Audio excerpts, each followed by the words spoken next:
హైదరాబాద్ చార్మినార్ హుసేన్ ఆలం కమాన్ దగ్గర పురాతన ఇల్లు కూలింది. ఈ ప్రమాదంలో ఇద్దరు చనిపోయారు. రాత్రి కురిసిన వర్షానికి ఈ ఇల్లు కూలిపోయింది. తల్లిదండ్రులిద్దరూ చనిపోవడంతో పిల్లలు అనాథలయ్యారు. ఘటనా స్థలాన్ని బీజేపీ రాష్ట్ర అధ్యక్షుడు కిషన్ రెడ్డి, పోలీసు ఉన్నతాధికారులు పరిశీలించారు. अनिल विजुअल आ लिया कुछ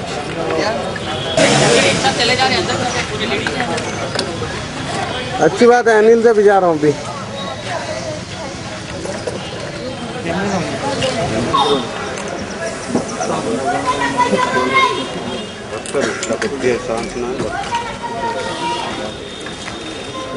నాలుగు వందల సంవత్సరాల చరిత్ర కలిగినటువంటి ఈ హుసేన్ ఆలంలోని ఆషిర్ఖానా దీనికి మరమ్మతులు చేయాలని, ఈ పురాతన భవనం స్థానంలో కొత్త భవనాలు నిర్మించాలని గత సంవత్సరమే సుమారు 30 లక్షల రూపాయలు నిధులు మంజూరైనా మరి ఈ యొక్క నిర్మాణం చేయాల్సినటువంటి అధికారులు ప్రభుత్వం యొక్క నిర్లక్ష్యం కారణంగా ఈరోజు ప్రాణాలు గాలిలో కలిసిపోయాయి.